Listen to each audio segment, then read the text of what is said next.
What's up, Run 50 States My Way? It's Ashley, and Ryan's around here somewhere, but we decided to highlight a national park location here in Ohio. So I'm going to start an Ohio series of some of the different things that you can find here in Ohio, some of the great things that you can see here in Ohio if you ever come to Ohio for a Runcation. And since it's our home state, we wanted to explore it a little more. One of the things we've never been to, living here all of our lives, are the Hopewell Indian Mounds here in Chillicothe, Ohio. So this video is going to be all about highlighting our time here at the Visitor Center and exploring the mounds.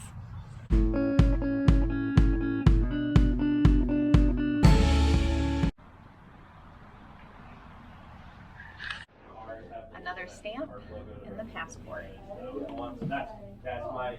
That's what The Hopewell Cultural Center National Historic Park. Yeah, that one, she's kind of nestled back there beside the school where you're passing out. It's literally right outside Bainbridge. Like, I mean, if you're not looking for it, yeah. I know. They need better signage.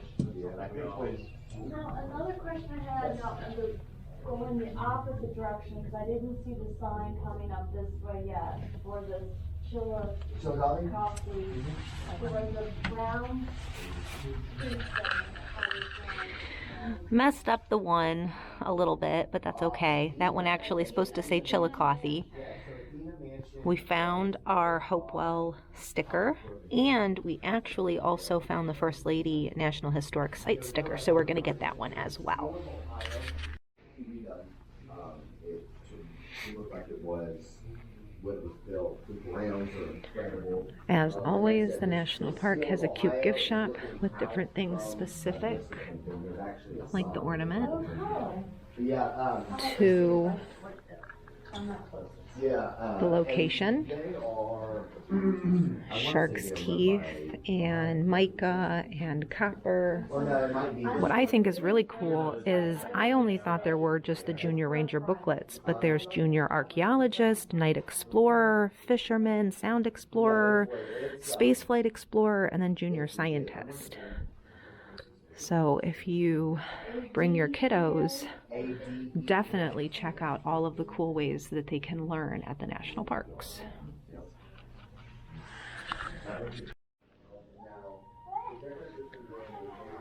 These are all pieces of artifacts that were found, and they're here in the museum. We have bone, and the bulk of what's in here are actual pieces made out of copper. There's a shell bead necklace and some flint points. So the Hopewells were an ancient culture of Native Americans that were in central and southern Ohio from 200 BC to AD 500. The mounds were built by them, and these are some items, again, that archaeologists have found. The detail on this one copper pot is just incredible. Same thing with this copper bird.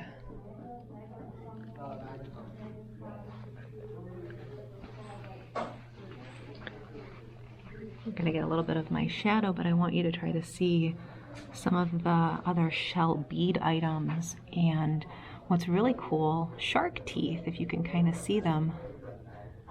You don't necessarily think of shark teeth as being something that you would find in Ohio. I'll have to ask about that. Quartz, mica,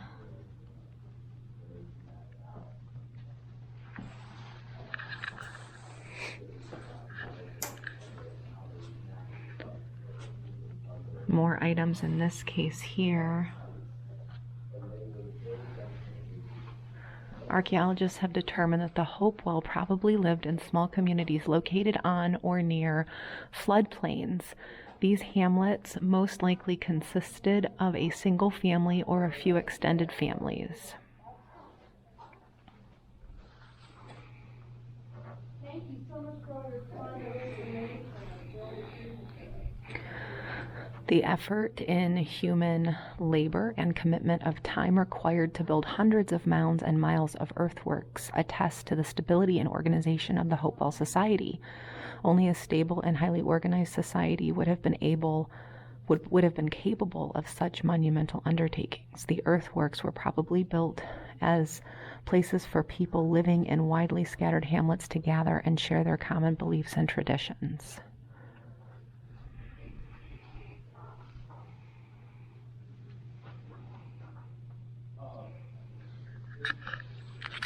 Now there is a tour that leaves at 3:30 from the visitor center, and I think Ryan and I are going to actually take the tour because it's ranger led, and they'll take us out onto the different mounds, and that way we can really learn a little bit more in depth about what the Hopewell culture is, and what the mounds really are, and why they were used, and why they're so important. So stay tuned. I just talked with one of the park rangers and learned a lot. Apparently, there is no other place in the world that has the amount of concentration of Indian mounds than the Ohio and Scioto River Valley. So where we're at right now, there was definite importance. We know that the Hopewell culture were transient. They moved around a lot.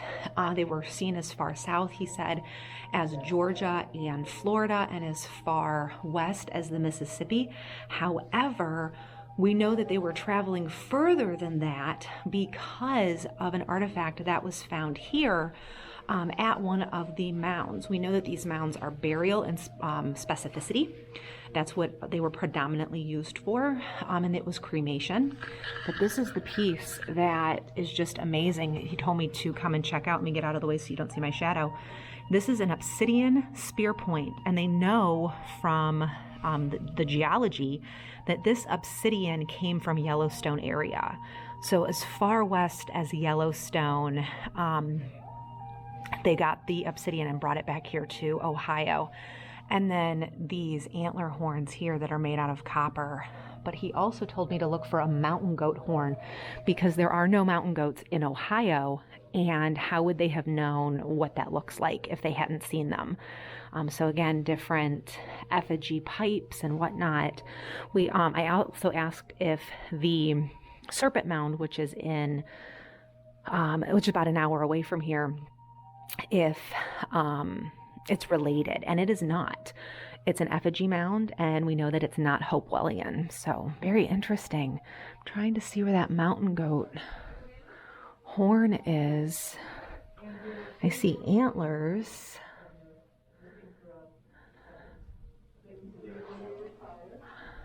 The bird. Let's go back in here and see if we can maybe, here it is right here. The copper mountain goat horn, and that is perfect in terms of what the mountain goat would have looked like. So highly structured, highly complex people. The problem is that they left no writing. So we don't know very much about this ancient culture outside of what archaeologists can speculate and what we continue to learn. Absolutely fascinating, and it's right here in Chillicothe, Ohio. Come check it out. We drove a little ways up the road to one of the other locations, all run by the National Park Service and belonging to the Hopewell culture. So if you can kind of see them, they're right there. To the naked eye, they don't look like much. They're just like little mounds, little hills. But they served really great importance to an ancient people. This one spot is literally a path in a field in the middle of the Appalachian Mountain area of Ohio. So again, kind of random when you think about it. But when in Ohio, there are lots of fun things to get out and see. Acquired by the state of Ohio. Farming, Camp Sherman, which was a World War I training camp, which was here. Those were all things that damaged the mounds, but it was reconstructed to the specifications that Squire and Davis had written up for us. They were two early, we'll call them archaeologists, even though that was not the name of the science then, and Squire was a draftsman and did excellent line drawings of all these earthworks and many, many in other places. So that's how we knew how to reconstruct them back in the 1920s. So not just these, all of the mounds in this area, have they been reconstructed? No. Or When you go to other sites, often you don't see any mounds because they've been plowed into oblivion. Okay. When you go to our sites at other places, there are remnants of mounds, okay, but there is also interpretive vegetation. By that I mean we either mow it in a certain way or let certain different kinds of vegetation grow that shows you where the earthworks were. so the earthworks, that's about 3-ish miles up the Hopewell road. Group. Yeah, so we just came from there, and we were trying to figure out where the mounds were because it was just this little path through wildflowers. So okay, The path is where the mounds were. the path is where the mounds You were. probably saw the one big, Yes, in the background. and that is the biggest Hopewell Mound in Ohio. That's what remains of it now. Okay. But it would have been much taller, much larger. Okay. So that hasn't been reconstructed. That's just what's left of it. Right. And it won't be reconstructed because nowadays the way we do archaeology is magnetometry, LIDAR, these ground penetrating technologies. And if you build the mound back up, then you can't do that. You So- lose the ability. Right. So, yeah, and I know it's not part of the National Park Service, but like the Serpent Mound, which I know is not Hopewellian, but do you know if that's been recreated or is that still original? That's fairly original, but I don't know how to describe it. It's been refreshed several times. So Enhanced, yes. And archaeology there has been done in little pieces, not like take the whole thing down and then rebuild it. So I would call it mostly original. Which it's interesting, if this had been modern archaeology compared to 1800s archaeology, they would have never destroyed it. And we wouldn't have all these artifacts in the museum because they wouldn't have dug into these at all. Right. Today we wouldn't dig into a burial mound at all. No. We would leave it alone. Okay.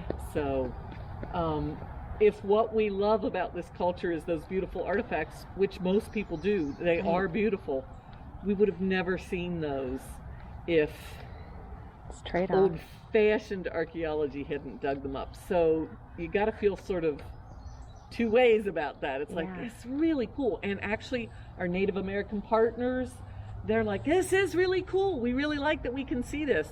You probably shouldn't have dug it up, but still, we really like that we can see this. So even amongst modern day American Indians, it's still, because it's found culture.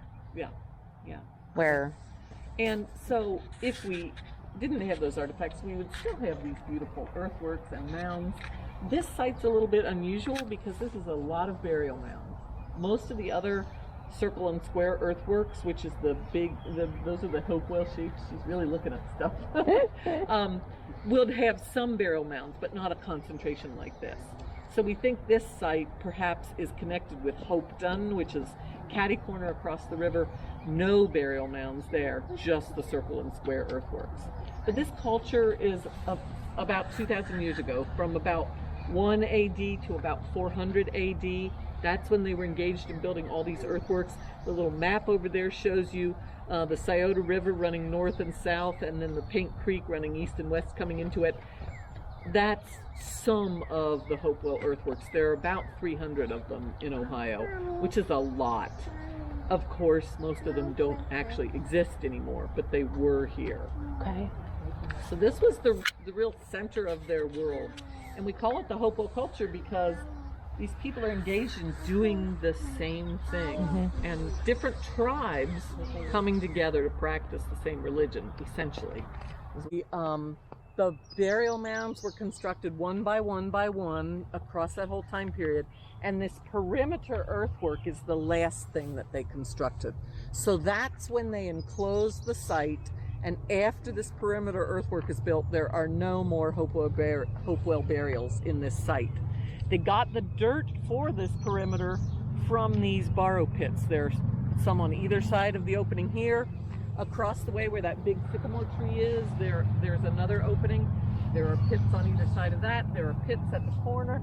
And these were lined with clay to hold water. So this is an intentional landscape. It's not just, oh, we are going to dig here and build there, and so that pit's just left behind. The pit is part of the landscape to hold water. And even still today in many traditions, that idea of crossing the water is still an idea that Right. humans have about the going from life to death. So perhaps that was what this was. After the time period when this was built, a couple hundred years after that, there were some burials placed in the mounds, some later people who were still revering this as a site of burial, but those were not people who participated in the Hopewell culture. Yeah, that was going to be one of my questions, knowing that the Hopewells were such an early culture, but that's, you know, Ohio has rich history with Native Americans. Do we know if later tribes would have seen this as sacred, or Yes. would they have utilized it in similar ways? We don't have any record of them utilizing it as burial grounds, except for the evidence of that just a little bit Okay. later tribe burying some people here as well. Later people, our federal partners now include 12 different tribes, many of whom are variations of the Shawnee, and the way they describe it is, we did not build this, but we cared for it. Okay. So the idea is that all later tribes left Right. this undisturbed and left it as a burial site. Like us, they like shiny things. And so they collected sheets of mica. This is a very small piece. Oh. And made these beautiful things. This bird claw is, bigger than it is in real life, but the hand is about life size. That photo is about life size. And it's a fragile material, but one of the things that I think is the most interesting is that the tool that they're using to cut this mica is a bladelet. And these are flakes of flint. I can pass the mica and the blade. Flakes of flint that are really useful because they're really sharp. So we're used to The arrowhead. thinking of the arrowhead, which is actually a spear point. No bow and arrow at this time either. We're used to thinking of that. That requires a lot of skill to do. But you can create a bladelet fairly easily from a core of flint with just some simple tools. This is a deer antler base. This is what they call a flint core. This pink flint is the Ohio flint, which is our state Wow. gemstone and also really was desirable in the ancient world. And you can hit this flint core, you hold it that way The and hit mica. it just right, and a flake of flint will flake off of it. So this would be a tool that almost anybody could make. Rather than this would require a special skill set to make. It's still really handy to have a little bladelet anytime you want. I have a little bladelet in my pocket. If I can get it out from all my other stuff, I've got my little pocket knife, which I always have with me. So Has that's all right, it's made of stone. thrown the big so- rock. So we find these bladelets all over the place in Hopewell sites. It's like, hey, you got a bladelet on you? Nah, I don't, but I can make you one real quick. It's a really common thing in Hopewell sites. And can you say again what this one is? It's the base of a deer antler. Okay. The part that's facing towards you right now is the base that would go towards the deer's skull. And they would have used this for sharpening? A or? hammer. Oh, a hammer. hammer. If you strike that flint core just right, hold it upside down, because if you strike it just right at the edge, you'll get a flake of So flint. that's how it came off. flaking off. Okay, sorry, Yeah. I missed that That's part. all right. It's a crystalline structure, and so it fractures along planes like this. So just like you can cut a gem by hitting it just at the right spot to fracture it in the right way, flint is the same way. Do we still use mica, or what exactly is mica? Mica was That's used in so modern times, fragile. and still is in some cases.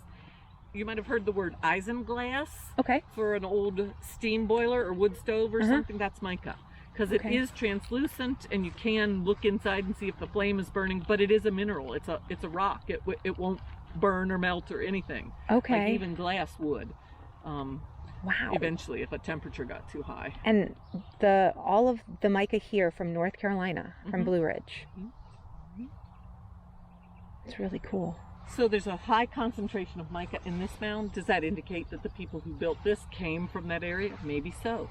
Or does that indicate that the people who built this are the Mica Workers Guild and these were their own shamans that they had?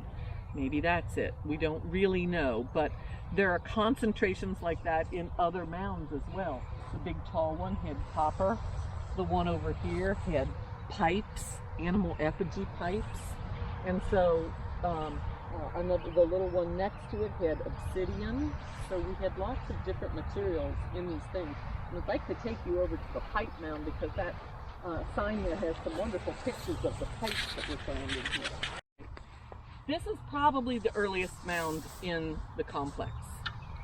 The pipes show some of the earliest styles that we know of.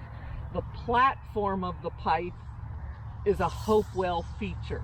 So earlier pipes, you smoked the pipe and the breathe hole went through the animal, like it would go through the animal. But now they're putting it on a platform, and the breathe hole is in that platform, and the tobacco is in the animal, or the head in this case. So this is a Hopewell style. Like right there, is that what we would have the breathe smoked hole. it? Okay. And so if you notice, here's the breathe hole on this one, here's the breathe hole on this one, the breathe hole on this one, the breathe hole on this one. The animal's facing you as you smoke. Most people start out thinking that it faces away, but it faces you. And Native American tobacco is 9 to 10 times stronger in nicotine content than tobacco today. This stuff was hallucinogenic. Let's just be real about it. So you are smoking this, and these pipes, there were over 200 pipe fragments found here, which probably indicates 80 to 90 pipes, were broken and burned. So you're communing with the spirit as you're burying this person. These are all cremation burials, so the bones of the person are burning. You're burning the tobacco, you're breaking it, you're sending that spirit animal with the individual, throwing that into the ashes of the cremation fire. This is good stuff too. Yeah. So this is the kind of ceremonial shrine they would be building. Poles lashed together, and what this is showing you is a post hole pattern. So this was excavated again in the 1960s. They went subsurface at that time, and that's when they found the soil anomalies that indicated where these posts were. Every single mound is covering a foundation, a post hole foundation.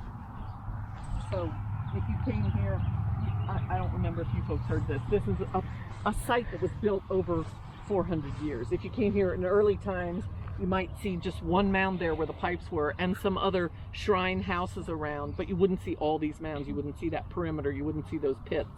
And then at any given point, you're seeing more shrine houses, more mounds, and then at the end is when they do the perimeter mound and everything like that. And this is the basic construction. You'd make that clay basin, you would burn the bones of your revered person there, adding in the artifacts that were of importance to you. Then that would be sealed in by a small clay layer. And so in any given mound, you might have multiple burials. And it might be that you brought several different bone bundles here to bury them all at the same time. Or it might be that you came here over the decades and kept using the place until, you know, the termites got it all and it was time to burn it down and create a mound. So different mounds have different evidences. Like the obsidian, seems like they were here once, but the other ones have progressive, you know, across some time burials in them.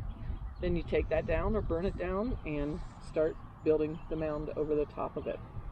So that gives you a little idea of the actual burial practice. Most of the time I get visitors who think, you know, they're asking me questions like, well, how did they dig into there to bury their dead? The timing is off on that. Gotta remember, the mound wasn't there when the burying was happening. Cremations of bone bundles. You're traveling along the river, you're coming from Yellowstone or some other faraway place. It's a lot easier to carry a bone bundle than a body. So this is why we think these are cremations. These people are coming from far away. It's still a tradition in some Native American cultures to set a person who's deceased out, let the bones deflesh, and then gather those long bones, the skull, the ribs, put them in a bone bundle, and that's what you conduct your ceremonies with. So we think that is what was happening here. We learned that a river or water source is less than a mile in like every direction from the mounds. And when you think about that, they used mounds for or the river for transportation to the mounds and to this area, it makes complete sense. You can see right here through this path that the Scioto River is right here, within steps, not miles, steps. And the water level right now in Ohio in May is very high because we've just had a lot of rain. I wish I could bottle some of this up and send it out west. But here it is, the Scioto River. A key feature to the Hopewell people, and still key feature today. Well, Run 50 States My Way, it's Ashley and Ryan, and we have had an absolutely amazing time exploring one of Ohio's National Park Service sites, the Hopewell Indian Mounds. Amazing, completely unexpected in terms of just how much history and the things that we learned. And best part is it is located in, fun fact, Chillicothe, Ohio, which was the state capital, the first state capital of Ohio. And a third time. Oh, that's right. It was the first and third. Because Ohio couldn't decide what capital it wanted, and it finally landed on Columbus. So there you have it. We're off to our next adventure. With that, like, subscribe, and comment down below, and thanks for watching.